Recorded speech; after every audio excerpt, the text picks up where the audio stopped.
welcome everyone to another version of the Ren 360 podcast. We have some great guests on today who I'm going to introduce in just a moment here. And we have a weekly topic. We are going to be covering our prospecting 101, the basics, to make sure that everyone listening and or watching knows exactly what it's going to take to convert and prospect leads on the highest level. I'm going to go ahead and share my screen quickly here so you all can see the topic. Prospecting 101, how to build rapport with potential clients. We're going to get into a whole lot more on this topic in just a moment here. But what I wanted to do before we jump into anything today was do a quick introduction of our guests and current Ren 360 clients, starting out with Angela. You've been with us for just a little over a year now. Why don't you let everyone know just a little bit about yourself and what areas you're in and the best way to get in touch with you if they have any questions following the podcast today. Hey there, thanks for having me on the podcast today, John. My name is Angela Miller. I work with the American Realty. I am the partner owner of the American Realty here in the Charleston metro area. Our main location is in Summerville, South Carolina, but we are expanding throughout all of South Carolina. Very excited about that. Ren has been a huge proponent for me because they've helped me understand the value and the significance in doing text message marketing and video marketing, and really being able to reach our audience where they are today. Very cool. All right. And we are also joined by Terry, who has just broken her 6th month with us. She is not only using our Database Pro programs, but she's also part of our coaching service. And we thought she would be a perfect person to have on today, sharing not only her own personal experiences using the strategies and topics we're going to be talking about, but also some of the information she's learned along the way. Terry, why don't you tell us a little bit about yourself, the areas you're in, and if anybody wants to get in touch with you? Okay, as you said, my name is Terry Allgordley. I'm the broker owner of Always Island Time Realty here in sunny Southwest Florida. So I cover the pretty much southwest part of Florida. I have no objection to going inland or along the coast from Tampa all the way down. So with that said, you know, I've been a realtor for 15 years, but I just opened my own brokerage. So I joined Ren with the thought of, okay, I want to build a strong, powerful brokerage and do the business piece, not just be the solo broker associate. So with that said, I've learned a lot. I've learned a lot from the conferences, the accountability calls, the coaching. I can't say enough. And working with the video, like Angela said, doing text with video, it's probably the only product that lets us do text and email and incorporate the video in one place. So it's exciting.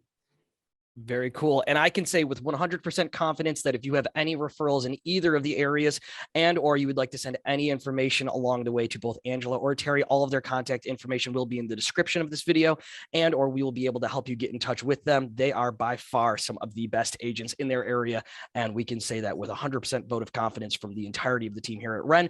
And that's why we wanted to have them on here today. So jumping right into our topic. The first phase of prospecting that we're going to be focusing on is actually the process around building rapport.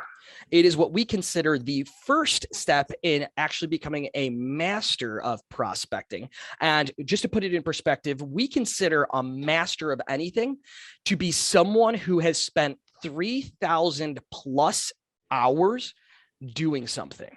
And that could be just about any industry, any topic, any skill. We know that the minimum requirement to be considered a master of it would be around that 3,000 hour mark. I understand that that's not going to be achievable for everyone tomorrow, but what we wanted to do is make sure that everyone is taking the first steps to getting there, which is why we've started with building rapport. So with that, I always like to get the perspective of our guest speakers on here today. Obviously, building rapport is important. It's a great way to get the conversation started and really, well, have a conversation in general. Angela, have you had any strategies or anything you've used over the years that has helped you build rapport with clients, with team members, with vendors? Where have you found that this is most relevant or important throughout your business here? To be successful in real estate, you have to build relationships. That's the most important thing. So when I'm talking to someone, the first call, I'm always trying to find that commonality. What is it that I have in common with them that I can really understand where they're coming from so we can build off of that relationship. But I want to say that when I came to South Carolina in 2014, June of 2014, I knew no one. So those 30 hours, I was working 7 days a week from 7 in the morning to 7 at night to build my business and to build my sphere of influence. And so I have successfully done that and continue to double my income every year by building rapport and loving on those clients year after year that I have built that rapport with. And most of them have become dear friends of mine. I think you hit the nail on the head there, Angela, with the rapport is really building that relationship. And another takeaway I got there is real estate isn't a part-time job, which I think can sometimes be overlooked, that it does take long days and long hours to really build up the foundation you need to be considered a top producing agent within your market. And Terry, I would love to know, along the way of building relationships, building rapport with clients, do you have any strategies or any approaches you've used that have worked better than others, or anything you've done in the past that didn't work at all when it came to building rapport with some of the clients you are currently working with or that you've worked with in the past? The thing that I have found, John, is that, like you said, it's building relationships. And when you build a relationship, you have to listen. So I've always taken the approach that I want to listen. I'm not there to just sell. The benefit at the end of the day is we go to a closing and I get a commission check, but that's not my original purpose. My original purpose is to have that relationship and see how I can help them.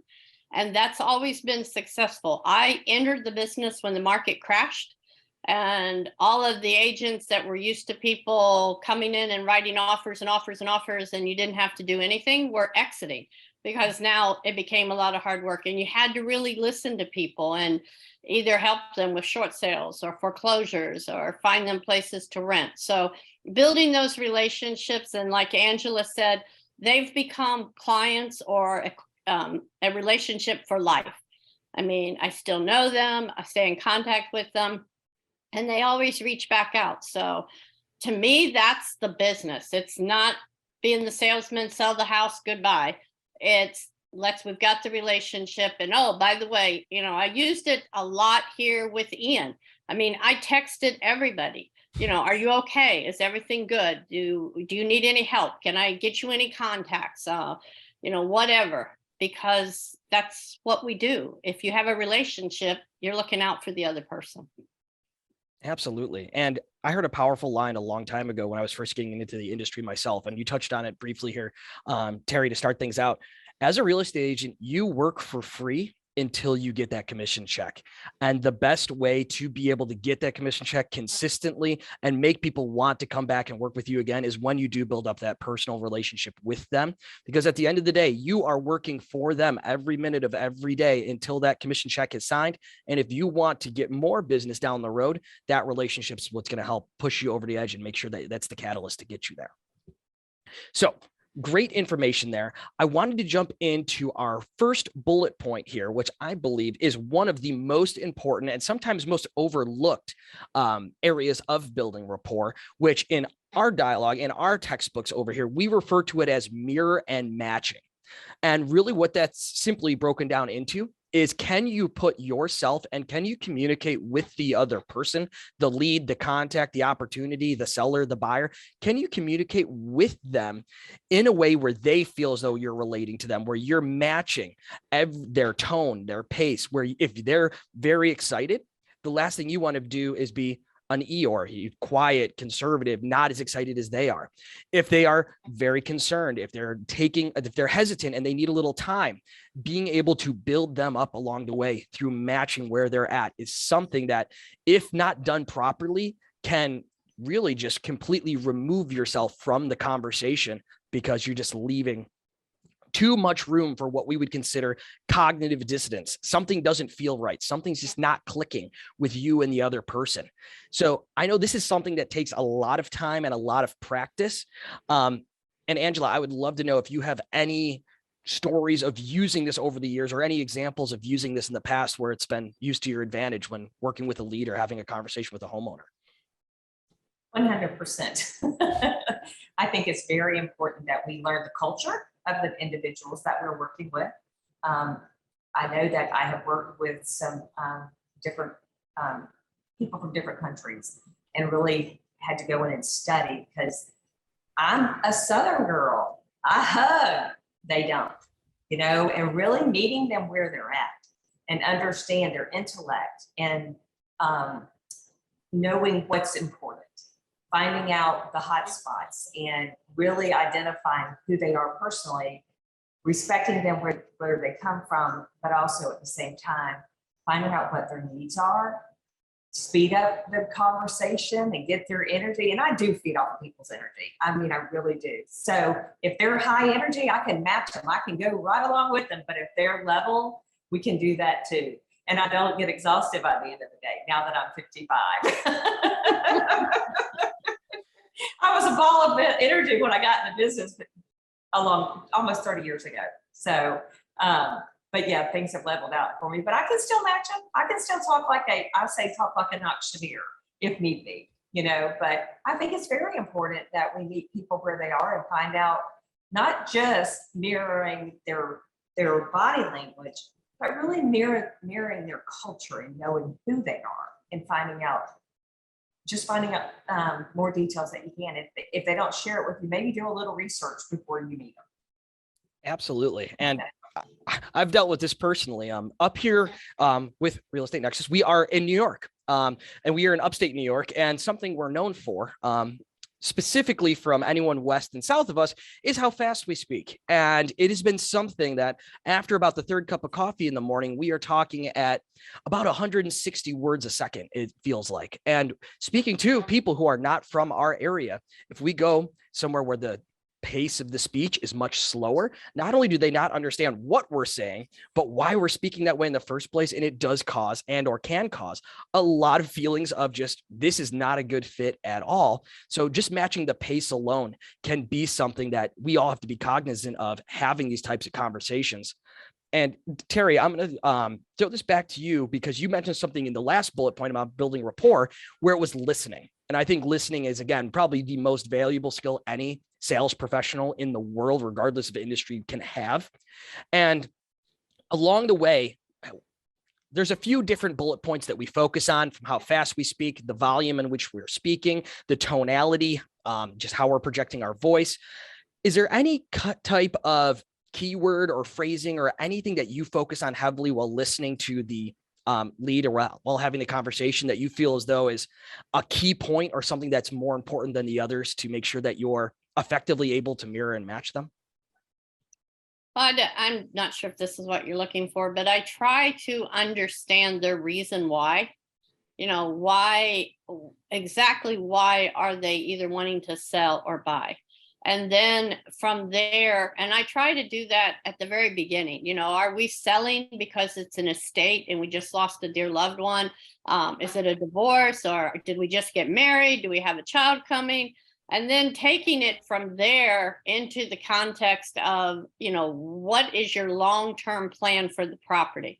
I work a lot with investors, but they're investors for today, but it's going to be their retirement home in the future. So again, really listening and asking questions so that when they make this purchase of potentially a lifetime, that it's going to fill all of the needs, or at least if they go to resell it, they're going to make money on it, or they're going to know, okay, we went over this topic, it backs up to an interstate. Is that what you really want? Think beyond, oh, it's a beautiful home, I love it. Let's look. But you only get that by listening and then mirroring that. And Angela talked about mirroring in the culture and stuff. And we have a lot of mixed cultures that come in. I mean, we have individuals from Germany and England, and like she said, Brazil, and not so much the Asian, but some of the Asian, and understanding where they're coming from.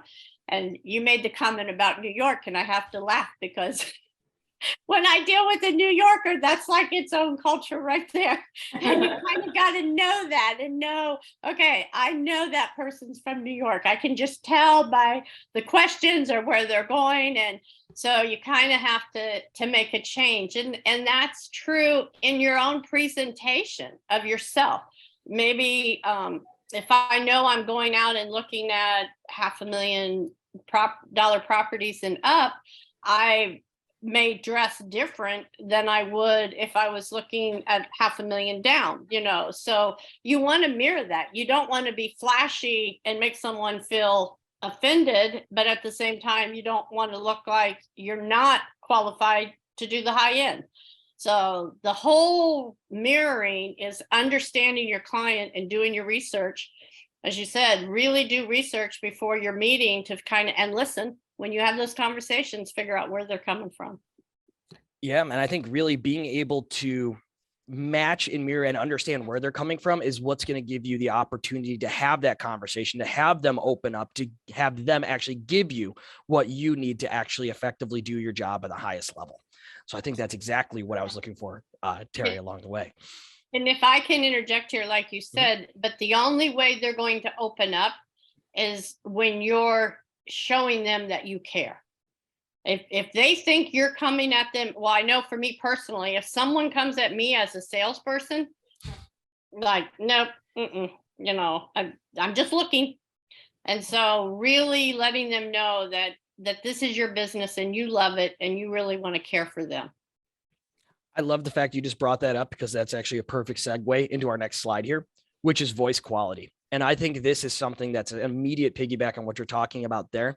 The best way I've ever been able to describe what voice quality is simply when someone answers the phone right after waking up, you can almost always tell the morning voice. Oh, did I just wake you up there? It is so incredibly apparently obvious. And I think sometimes we overlook the fact that throughout the day, we can have different voices, air quotes going there, depending on what situations we're in. And I think along the way, that does really actually make a really big difference in the types of conversations you're having with people. I personally, and I'd love to believe that they put me on podcasts like this just because my experience in marketing, but they also have made it very clear that they really enjoy my voice on these podcasts because I can put my announcer voice on. And it's very, very different than how I talk to my wife. And it's very different than how I talk to my 1-year-old. And I think it's very important to understand that the quality of your voice, the way you're using your voice during these conversations can almost lead the person in the direction that you're going to. And Angela, I know you referenced it previously there as well. If you want them to be excited, or if they are excited, you can bring your voice up to it, and or you can bring them up to where you want to be. So I would love to know if you have any strategies or tips or tricks on how you can use your voice that way, and or if you've had any experience where voice quality actually changed or modified your conversation with anyone along the way there. Well, I believe part of the reason I'm successful as a real estate agent is because I'm a mom first, and I say that jokingly, but I have compassion, and I can hear and listen and ask the questions that I need to get the answers to, and let them know that I'm not in this for the almighty dollar. I'm in this because I truly love what I do, and that is to help people. And so if we're having reservations or concerns on the purchase of a property, then I want to overcome those by assurance, to allow them, to vent, let me know what's going on. And then I'm going to turn it around. And I love humor. So I'm going to throw some humor in there to lighten the conversation and to bring them back up before we get off the phone. Very cool. And I think that, to your point, I think that's exactly what it is when you're able to present yourself in that way, it just gives another feeling. I mean, there's even at a certain point, an emotional connection at that point. When someone's speaking to you a certain way, you associate that type of voice, that tone of their voice, to a previous experience, generally, in your case, probably a positive one, leading into that conversation there. And can I Terry, add one more thing? Oh, absolutely. Yeah. So one of the things that I did not master when I was younger as my real estate self, but I have learned to master now as a seasoned agent, is not to be offended, not to be reactive, to either stand up or do some kind of brain interrupter exercise when somebody's coming at you with the offense that they were, they're set off by something. Just listen and not be so reactive. Don't meet them at that tonality. Keep yours even keeled, and again, try to help them bring it back up and change the conversation to a positive. I would say that's a really powerful thing to consider along the way, because we are pre-programmed just as human beings to match other people. We want, I'm not gonna say we conform to everything, but when we're part of a community of people, we want to be more like the people around us. That's what creates the community. And if we are, or if someone is way up high or way down low, and we are able to pull them up or either bring them back down, it does really put us in the driver's seat of not only the direction of the conversation, but the quality of that conversation. If it's way too high up, you do have to sometimes bring that person down, put your foot on the brake a little bit, or if they're moving a little slow and you need to bring them up, you need to motivate them to do what you know is going to be best for them. Having that ability to essentially use your voice and to throw your voice one way or the other is going to give you an advantage in those types of situations. An advantage might be the wrong word, but it's going to help you navigate those situations better, because you're going to be the person that's dictating what type of conversation it's going to be. And Terry, there's a line throughout our company here that I would love to hear your opinion on. And I'm sure you've heard of it before, especially talking to not only homeowners, but also investors and all of the different people throughout your day. We at times accuse our sales team of, when talking to us, to have commission's breath or their sales voice on. And I'm sure you've had that experience along the way of, you talk to the different types of leads, the different types of people when they call over the phone, a different type of way. Have you found that there is a significant difference, or any difference at all, the way you're talking to your investors than the way you're talking to your home sellers versus your home buyers? Do you have a strategy on the different types of voices, or what your goal is throughout it, bringing them up, bringing them down? What has been your experience talking to different segments of people with the different types of voices you'd be using? Well, you definitely use different types of voices, whether it's called in the tone or whatever, just depending on the topic, and whether it's that mirroring that other person's personality to some effect. If they're bubbly and joking, and then that's what you're going to do, and you're going to add the humor to it. If they're very serious and very structured and very black and white, well, that's what you're going to do. So you're going to mirror. What I have found is, it was interesting listening to you talk. I've incorporated it in my life. It's a way of living. So I don't think of it as, I'm getting up today and I'm putting on my real estate voice, and this is my real estate thinking. No, it's my way of life. I mean, if I'm talking to my daughter or my brother or whoever, I'm just incorporating those same things that I've learned along the way. And the other thing that I've incorporated from a business standpoint, can't divorce your daughters and your brothers and stuff, but in a business standpoint, there will always be someone that, no matter how hard you try and no matter how you're mirroring or trying to diffuse a situation, it just isn't going to work. And understanding that I'm not here to be verbally abused or anything else, that maybe it's a time to part ways, because maybe Angela can do better or someone else can do better with the person. And understanding that mirroring concept. I mean, there comes a point that mirroring is not your personality, and therefore it's no longer sincere. I mean, the big thing I have found is a relationship has to be sincere. People can see through insincerity. They can see if it's that money or you really want to help them. Absolutely. Every time too. It's without a doubt, they will always know deep down what the motivation truly is. And I want to keep the conversation moving, but I do want to bring up one other topic that I was just thinking of the way you were describing it here, especially when you were referencing Ian, Hurricane Ian, for anyone that's not on the East Coast here. It did hit Florida, the biggest financial loss in American history, the most amount of real estate ever lost. It was an absolutely terrible storm.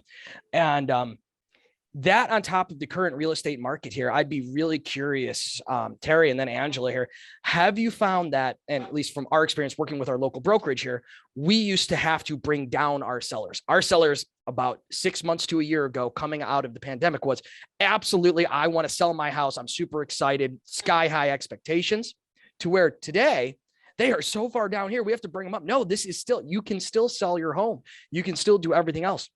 Have you found that your experience has changed?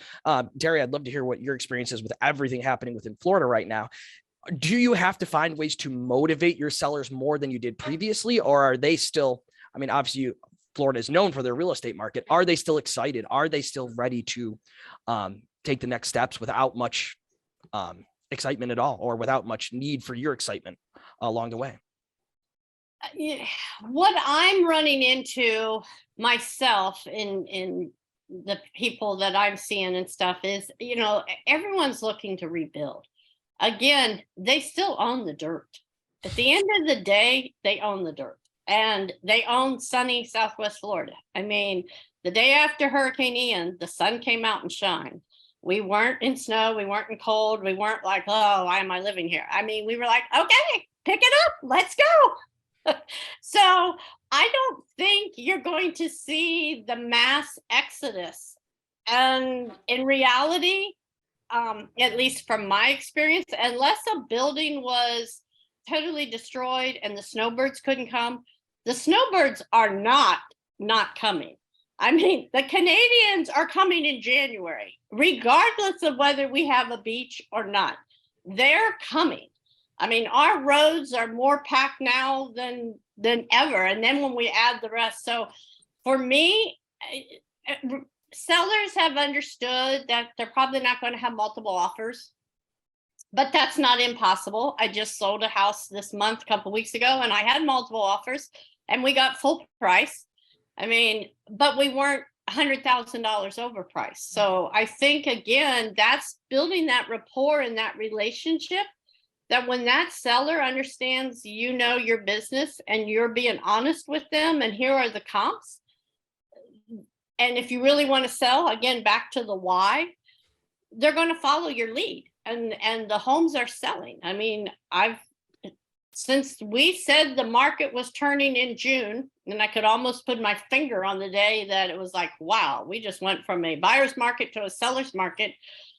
I've closed on 5 or 6 homes, and they were all full price properties, and higher than anyone else in the communities. So I was not full price and under the last sale. I was full price and above the last sale. So we sell the sunshine. I mean, at the end of the day, we sell the sunshine. So, and a lot of our devastation was mobile homes. I mean, in reality, a lot of our devastation is manufactured homes. And so that makes those numbers and those areas look horrible, and they are horrible. Yeah. But they weren't homes that were built in 1987 or 2006. I mean, so right. You got to put it all into perspective. And Terry, I'm going to the beach this week. Oh, well, there you go. And I love what you did there. And I'm never going to say you didn't do it intentionally, because I can tell it's just completely built into you. And I have a sneaking suspicion I wasn't the first person to bring up the entirety of what's happened in Florida recently to you. I personally, well, from the beginning, I said a pretty, not monotone, but very quiet, very passive.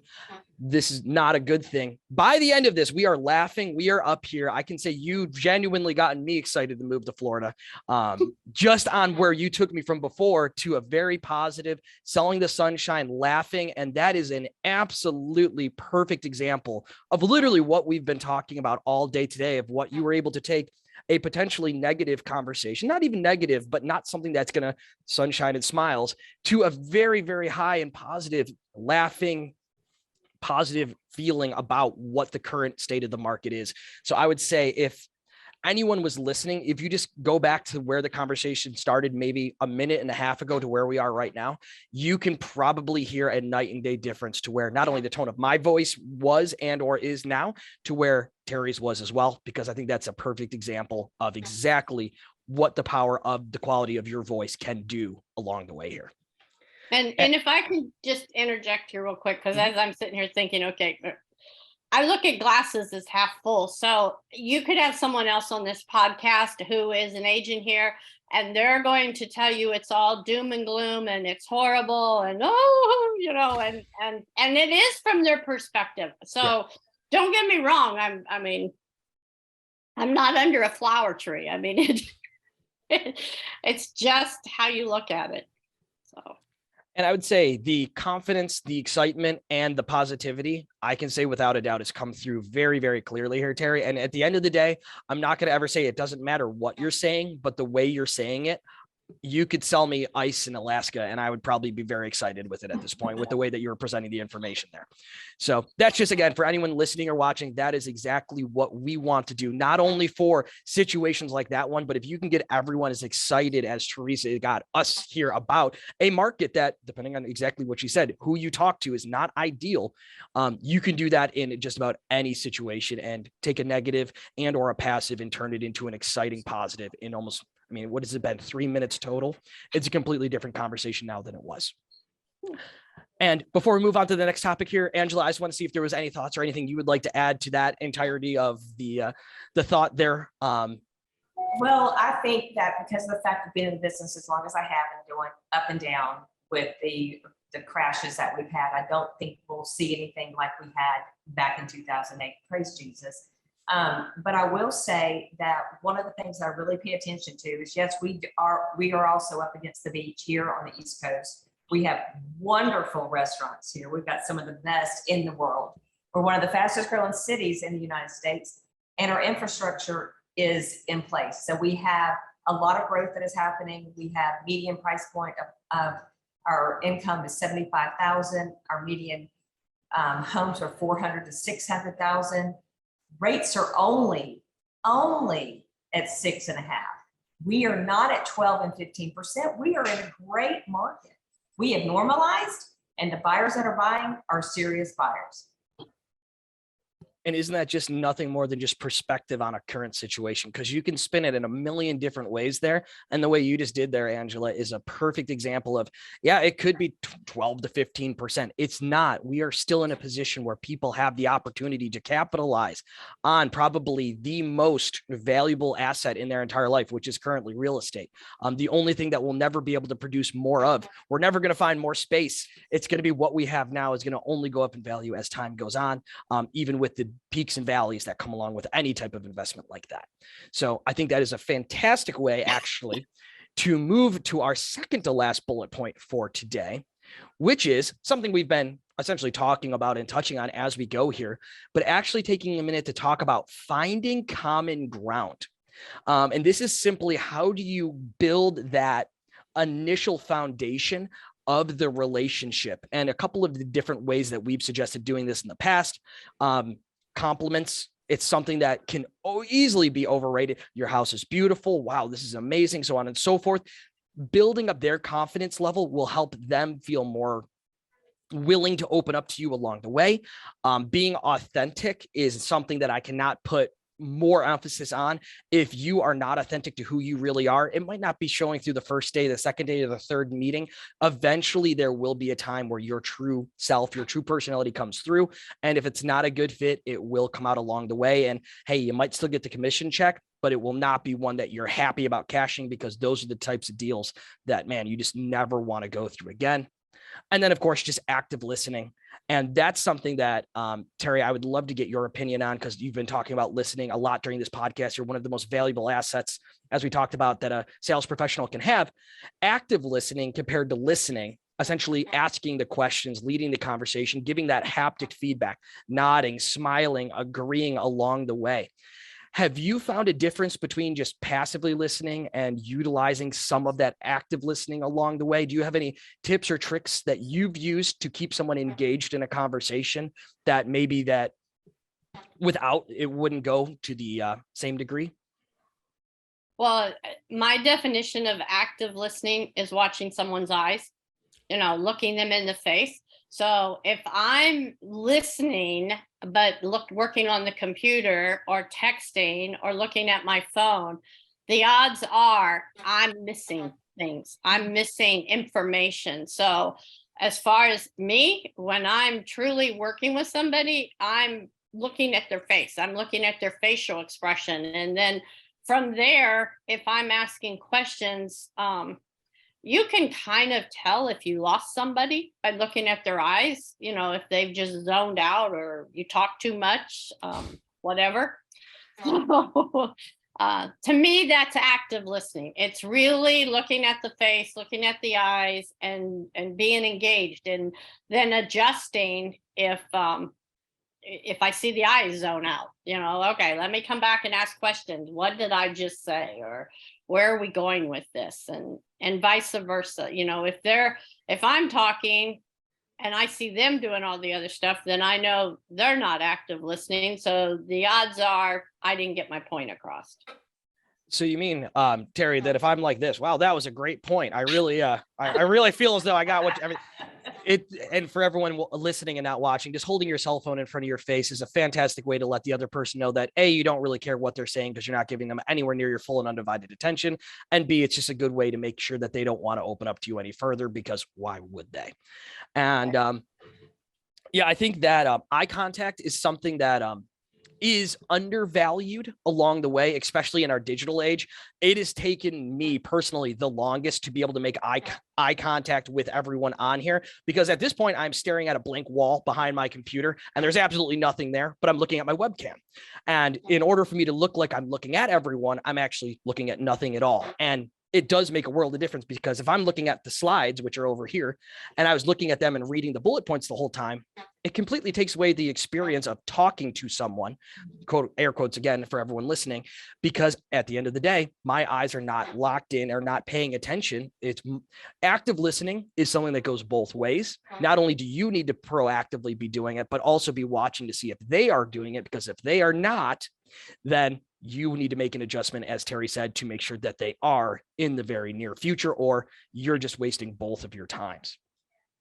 And I know something we've used in the past to find these common grounds here, Angela, would be what we consider discovery questions. Discovery questions are simply, what's your motivation to move? You have a beautiful property. Why would you ever want to sell it? So on and so forth. Do you have any discovery questions or any questions that you ask on every single listing appointment, on every single buyer appointment, anything that you've just used for just in so much that you've just added it to your everyday process? If I can get the right money for your house, are you ready to move? That's a good one, right? I mean, why not? And I laugh, but no, it's finding out what's the motivator. What is it that is making you move? Where are you moving, and how do we take the stress of that? So let's not even think about the listing right now. Let's think about the buy side. How do we make that easy for you? Because I'm here with you the whole entire way. So then we can go back to, once we figure out where they're going and how they're going to get there, even if it's referring out another state, we have the capabilities and the means to help them find the perfect agent for that too. But then we can go back to focusing on, okay, where's our hotspot? How do we get you where you want to be at the time frame?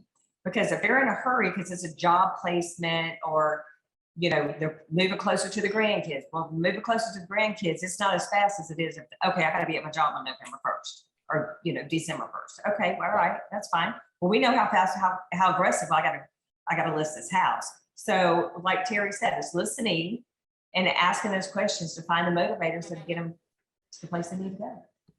Got it. And to make sure that we're framing this for everyone who's just joining or anyone who's skipped around a little bit, this is prospecting 101. You're just walking in the door, having a conversation with these people. And Angela, what I took away from what you were sharing there, or one of the major pieces, is talking about where they want to be and or where they're going to be in the future, putting them in their new house, showing them the homes that they could afford, and being able to get them into the mindset of, this is already started, this is already done, you are going to be able to do this.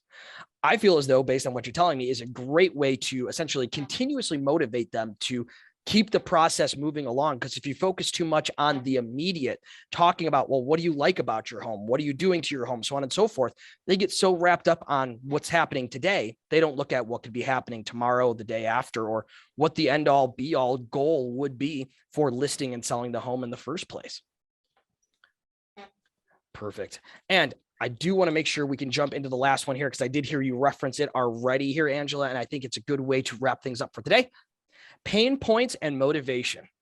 If you ever get to a roadblock, if you ever get to a point where they're not sure, they're riding the fence, this is the end all be all best way to promote excitement, promote motivation, to get that person bought into where they want to be, is to be able to identify exactly why they want to do it and what's motivating them, and then making sure that we can bring them back. Hey, you wanted to move because of, for example, when my wife and I were buying a home, school district. Number one thing that we were looking at with a baby on the way at the time, we knew school district has to be a huge factor. That was our pain and motivation. You can't stay in your house because the school district you have access to does not meet the criteria that you've already shared with me. You need to remember that as the motivation to keep moving things along. So I would be curious here, and Terry, I could have you start off with this. What in your area, or what are some things that you would look for as universal or pains and motivations that you see that are incredibly common with home sellers or home buyers that you could essentially use to help make sure that they're sticking with the game plan or motivating them to want to continue with you? Well, right now, at this point, it is going to be Hurricane Ian. I mean, that's going to become the motivation. There will be homes come on the market as soon as the snowbirds come down and they see what their property looks like. Unfortunately, we all get older, and there comes a point in time where the age joins up to where are my children, and I need to sell because I want to be back into the state and around my children so they can help as years keep going by. And so those are all pain points because they love it. They love it here and they love the sun. And unfortunately, their children aren't coming this way. And so it's helping them understand that we can make it work. We can fix it. We can declutter. We can get it on the market. So when they leave at the end of season, they can leave with a closing and get the best price for their home, and having those discussions. So that's a big part of it. And the other thing is, again, the investors, just working with the investors, knowing what their goal is, because they're going to be looking to make cash talk. And sometimes, you got to look and say, okay, cash is going to talk, but that's a person on the other side of that equation. And so we still want to address what that person needs to continue on with where they're going and their why. And I think that's really powerful as well, Terry, because it's one of those things where the pain, you want to be closer to your kids. You might have to leave the state. You're not in an opportunity, maybe age, whatever reasoning that you're not able to rebuild or start over after everything that's happened. The motivation can simply be, I've got a cash offer. And sometimes you have to be the voice of reason. You have to be the guider of that situation, saying, hey, you know what, it's an offer on your home. That's cash. Maybe this would be a better alternative. You have to be what we would consider internally here, that trusted advisor. And that goes back to where it all started. When you have the rapport, when you have the trust, when you have that people that's giving you their essentially biggest financial investment, they're putting it in your hands to help make that decision. It's these types of identifying their pain, identifying the motivation, and helping them navigate it is what's going to set you apart from someone who is just, at the end of the day, seeing a huge commission check coming in from a cash offer that's probably going to close real quick. It might be undervalued. It might be somewhat, again, there's people on both sides of every deal. One of them has a better opportunity than the other. It is very, very important to be able to navigate that effectively. And from what I heard from you here, it's going to make a lot more sense to be able to essentially be able to be that trusted advisor along the way to provide that additional value. So, Angela, along the way, is there any, because we've obviously Ian's going to be a huge motivator down in Florida. What's been happening in your market? Do you have any common pains, motivations, anything along those lines that you've been running into that are more common, or have you been able to work through any of them with your clients? The biggest pushback that we're having is the interest rate. They want to wait. And I'm like, the market's normalizing. You got, that wave is over. And so making people understand that we're not going back, we're going forward, and just, helping them to identify. We also have, VA assumables, so we can do those. We have 2-1 buy downs, so we can introduce individuals to those as well. So they, just helping them to overcome the objectives that they're giving us, and help them to understand rates may continue to climb. Let's get on board now before they go up. So that's really the only obstacles that we're seeing. Otherwise, we're still seeing multiple offers. We're still seeing highest and best. Time frame is still pretty. I guess we've gone from one day to maybe 10 to 20, but it's not terrible if it's priced right. Right. Wow. Well, I think that's going to be something that a lot of agents can relate to with the interest rates going up and having that as a major demotivator for people to want to sell their home. And it's something along the way here where if we can identify the pain and we can navigate that conversation around the interest rates and be able to motivate them through that and find you wanted to do this because this is still the time. This is the time to take advantage. That's how you go from having 2 closings before the end of the year to maybe having 3 to 5 and or a very, very strong pipeline going into the first of the year, not letting someone who obviously, and not saying homeowners are not educated, but not having a homeowner who's not in the trenches all day, every day with 10 plus years of experience dictate when the best time to sell a home, to buy a home would be. And to put it all into one singular package here without the common ground, without the right tone, without the right pitch, without the rapport that you have built up through mirror and matching through all of the other strategies, having that conversation, having that level of trust to say, I know it doesn't look like it's the best time, but it truly is an opportunity for you to capitalize on the current market. Not having everything we talked about leading up to this, I'm not going to always say it has to be mastered, but not working towards mastery of it will be the difference between a couple extra transactions, not only a year, but a couple extra transactions in some of the tougher markets after a major hurricane, after the interest rates going into the holiday season. These are the tips and tricks that you can use along the way to make sure that you don't hit the real estate roller coaster, the ups and downs that everyone writes about, everyone hears about, and that's all over the headlines every single day. So that's our podcast for today. I really appreciate everyone listening. Angela, thank you so much for being on. Terry, fantastic information. Thank you for being on here. Any final thoughts or anything you'd like to leave anybody watching or listening with before we wrap it up? Get up and go sell some real estate. It's still happening. It most definitely is. This is the best time to be selling real estate because now you are a real estate agent.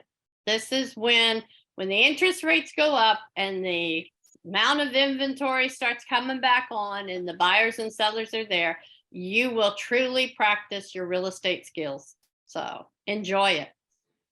Perfect. And for anyone who is watching this after the fact, it might not be as immediately relevant, but we are filming this going into the right before the week of Thanksgiving, something we've always believed internally here with our sales team, with our outreach team and everyone else. If you're making any calls going into the holiday season, your pickup rate may be lower, but anybody you're talking to, anyone who's answering their phone, those are the people that are most serious about actually getting things done. This is not the time to slow down. This is not the time to wait. This is the time to ramp up your business going into the start of a new year, the start of a new market, because you never know what tomorrow is going to be like. This is the time to make that investment, to make that change, to make sure that you're setting yourself up for success moving forward. So with that said, thank you both so much. If you would like to talk to Terry, if you'd like to talk to Angela, if you have a referral in either of these markets, make sure you reference down in the description or reach out to us over here at Real Estate Nexus. rensupport.com will have all of the contact information for not only us, but we'll be able to help you get in touch with them. And with that, if you have anything else, ladies, we can wrap it up with that. But if not, I think we are ready to go.